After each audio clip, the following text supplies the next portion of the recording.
भूमिका प्रकाश भाग क्रमांक 26 प्रकरण संख्या 23 पंचमहायज्ञ विषय। अब पंचमहायज्ञ अर्थात जो कर्म मनुष्यों को नित्य करने चाहिए उनका विधान संक्षेप से लिखते हैं।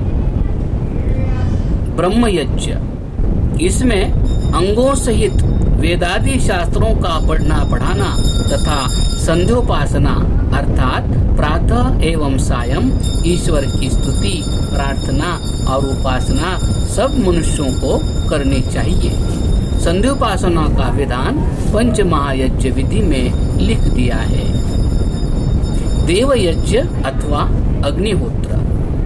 अब अग्निहोत्र के प्रमाण लिखते हैं। समेधाग्निं दुवस्यत कृतेर्बोधयता तिथिम् अस्मिन् हव्या जुहोतन। यजुर्वेद। हे मनुष्यों, तुम लोग वायु, औषधि, वर्षा जल की शुद्धि से सबके उपकार के लिए घृतादि शुद्ध वस्तुओं और समिधा अर्थात आम्र व ढाक आदि काष्ठों से अतिथि रूप अग्नि को नित्य प्रकाशमान करो। फिर उस अग्नि में होम करने योग्य पुष्ट, मधुर, सुगंधित अर्थात दुग्ध, घृत, शर्करा, गुड़, केशर, कस्तूरी आदि रोगनाशक, सोमलता आदि शुद्ध द्रव्यों से नित्य अग्निहोत्र करके सबका उपकार करो। प्रातः प्रातर्गृहपतिर्नो अग्निः सायं सायं सोमनस्य दाता वसोर्वसोर्वसुदान एधिन्धानास्त्वा शतहिमा हृदयेम। प्रतिदिन प्रातः और सायं श्रेष्ठ उपासना को प्राप्त यह गृहपति अर्थात घर और आत्मा का रक्षक भौतिक अग्नि और परमेश्वर आरोग्य, आनंद और धन का देने वाला है। अग्निहोत्र और ईश्वर की उपासना करते हुए हम लोग 100 वर्ष तक धनादि पदार्थों से वृद्धि को प्राप्त हो। अग्निहोत्र करने के लिए ताम्र व मिट्टी की वेदी बना के काष्ठ, चांदी व सोने का चमचा और आज्यस्थाली अर्थात घृतादि रखने का पात्र लेके उस वेदी में समेधा रख अग्नि प्रज्वलित कर प्रातः सायं अथवा प्रातः काल ही नित्य होम करें। होम करने से पवन और वर्षा जल की शुद्धि से पृथ्वी के सब पदार्थों की उत्तमता होती है। उससे सब जीवों को परम सुख होता है। अग्निहोत्र करने वालों को उस उपकार से अत्यंत सुख का लाभ होता है और ईश्वर उन पर अनुग्रह करता है। ऐसे लाभों के लिए अग्निहोत्र अवश्य करना चाहिए। पितृयज्ञ।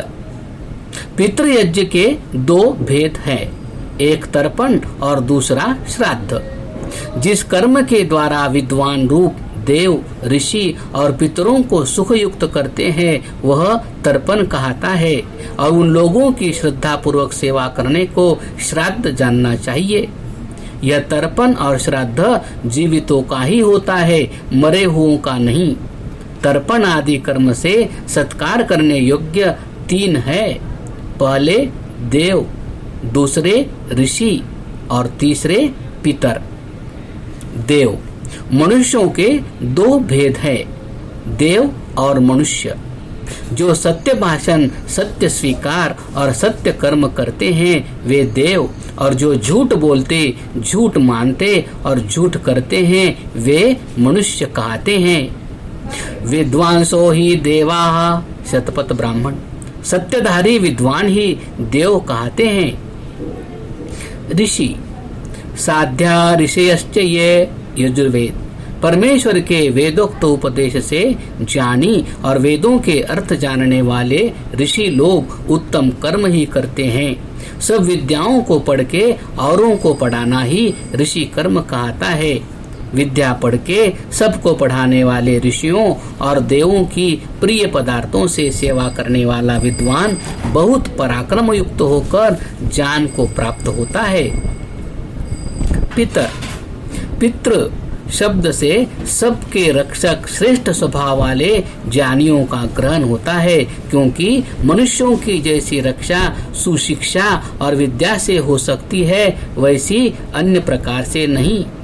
अतः जो विद्वान मनुष्यों को ज्ञान चक्षु देकर उनके अविद्या रूपी अंधकार का नाश करने वाले हैं उनको पितर कहते हैं। पितरों के आने पर खड़े होकर उनका सत्कार करें और प्रीति पूर्वक कहें, आइए बैठिए, कुछ जलपान लीजिए और खाने पीने की आज्ञा दीजिए। उपहुता पितरः सौम्यासो बर्हिषु निधिषु प्रियेषु त आगमन्तु त इह श्रुवन्त्वदि ब्रुवन्तु ते अंतस्मान यजुर्वेद। हम लोग पितरों को निमंत्रण देते हैं कि वे हमारे समीप आकर बहुमूल्य और देखने में प्रिय आसनों पर बैठकर हमें उपदेश करें। जब वे पितर आवे तब सब लोग उनका इस प्रकार सम्मान करें कि आप आइए, उत्तम आसन पर बैठिए, हमारी विद्या की बातें और प्रश्न सुनिए, इन प्रश्नों का उत्तर दीजिए और मनुष्यों को ज्ञान देके उनकी रक्षा कीजिए। पितृभ्यः स्वदायिभ्यः स्वदा नमः, पितामहेभ्यः स्वदायिभ्यः स्वदा नमः, प्रपितामहेभ्यः स्वादायिभ्यः स्वदा नमः। अक्षन् पितरो अमिदन्त पितरो अत्रितन्त पितरः पितरः शुन्दध्वम्। यजुर्वेद। जो 24 वर्ष पर्यंत ब्रह्मचर्याश्रम से विद्या पढ़ के सबको पढ़ाते हैं उन पितरों को हमारा नमस्कार है। जो 44 वर्ष पर्यंत ब्रह्मचर्याश्रम से विद्याओं को पढ़ के सबके उपकारों और अमृत रूप ज्ञान के देने वाले होते हैं उन पितामहों को नमस्कार है। जो 48 वर्ष पर्यंत जितेंद्रियता के साथ संपूर्ण विद्याओं को पढ़ के क्रियात्मक रूप में दिखलाते और सबके सुखी होने के लिए सदा प्रयत्न करते हैं उन प्रपितामहों का मान भी सब लोगों को करना उचित है। पिताओं का नाम वसु है क्योंकि वे सब विद्याओं में वास करने के लिए योग्य होते हैं। पितामहों का नाम रुद्र है क्योंकि वे वसु संजक पितरों से दुगुनी अथवा शतगुणी विद्या और बल वाले होते हैं। प्रपितामहों का नाम आदित्य है क्योंकि वे सब विद्याओं और सब गुणों में सूर्य के समान प्रकाशमान होके सब विद्या और लोगों को प्रकाशमान करते हैं। इन तीनों का नाम वसु, रुद्र और आदित्य इसलिए है कि वे किसी प्रकार की दुष्टता मनुष्य में नहीं रहने देते। बलि वैश्वदेव। प्रतिदिन भोजन के निमित्त सिद्ध किए हुए अन्न से भौतिक अग्नि में होम करके अतिथियों को भोजन कराना तथा सब प्राणियों के लिए भी भोजन देना बलि वैश्वदेव कहलाता है। इस विषय में निम्न प्रमाण है। अहरहर बलि मित्ते हरन्तोश्वा एव तिष्ठति घासमग्ने रायस्पोषेण समीशा मदन्तो माते अग्ने प्रतिवेशा ऋषाम। अथर्ववेद।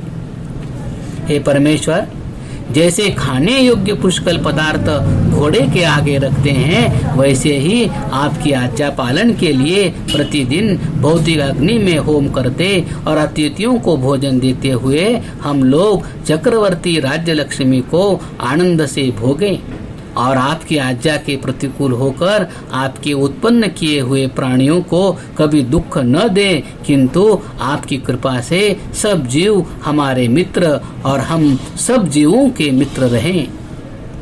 महर्षि मनु ने कहा है, शुनांच पतितानांच स्वपचाम पापरोगिणाम वायसानाम कृमिणांच शनकैर निर्पपेद भुवै।